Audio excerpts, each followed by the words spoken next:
सर्दियों की एक शांत सुबह, चारों ओर बर्फ की सफेद चादर बिछी हुई है।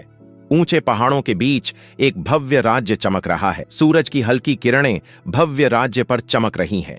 महल की ऊंची मीनार से एक रानी खिड़की के पास खड़ी है। उसके हाथ में सुई और कपड़ा है। बाहर गिरती बर्फ को देखते देखते अचानक रानी की उंगली में सुई चुभ जाती है। रानी धीमे स्वर में कहती है, काश मेरी बेटी ऐसी हो, त्वचा बर्फ जैसी सफेद, होंठ रक्त जैसे लाल और बाल आबनूस जैसे काले। समय बीतता है। महल के गलियारों में खुशी की आवाजें गूंजने लगती हैं।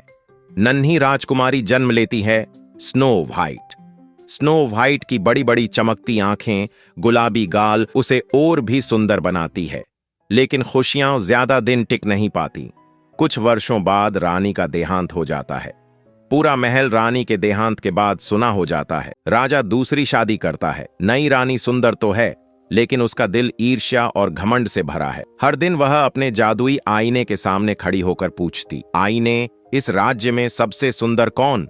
आईना हर बार एक ही उत्तर देता, महारानी, आप सबसे सुंदर हैं। समय के साथ स्नो व्हाइट बड़ी होती है।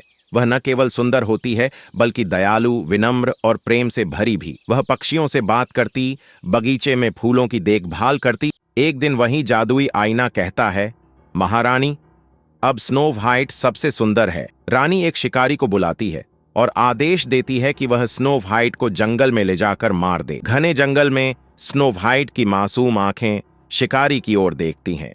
शिकारी का दिल पिघल जाता है। शिकारी बोलता है, भाग जाओ बच्ची, और कभी वापस लौट कर मत आना। स्नो व्हाइट दौड़ती हुई जंगल में गुम हो जाती है। शुरुआत में जंगल डरावना लगता है, लेकिन धीरे धीरे वहीं पेड़ दोस्त बन जाते हैं। जानवर उसकी मदद करते हैं। स्नो व्हाइट एक छोटी झोपड़ी के अंदर आती है। वह झोपड़ी 7 बौने लोगों की होती है। सभी उसे देखकर खुश होते हैं। स्नो व्हाइट उनके लिए खाना बनाती है। वे सभी उसके दोस्त बन जाते हैं। रानी को पता चल जाता है कि स्नो व्हाइट जिंदा है। वह बूढ़ी औरत का वेश बनाती है। वह लाल चमकता हुआ सेब स्नो व्हाइट को देती है। स्नो व्हाइट सेब को खाती है। तभी स्नो व्हाइट जमीन पर गिर जाती है और बेहोश हो जाती है। बौने रोते हैं। वे स्नो व्हाइट को कांच के ताबूत में रखते हैं। जंगल उदास हो जाता है। तभी एक राजकुमार स्नो व्हाइट को देखता है। वह सच्चे प्रेम से उसे चूमता है। जादू टूट जाता है। स्नो व्हाइट की आंखें खुलती हैं। रंग लौट आते हैं। स्नो व्हाइट और राजकुमार का विवाह होता है। राज्य में फिर से खुशियां लौट आती हैं। स्नो व्हाइट अब रानी बनती है, लेकिन घमंडी नहीं, बल्कि दयालु। इस कहानी से हमें यह सीख मिलती है कि सच्ची सुंदरता दिल की होती है, चेहरे की नहीं।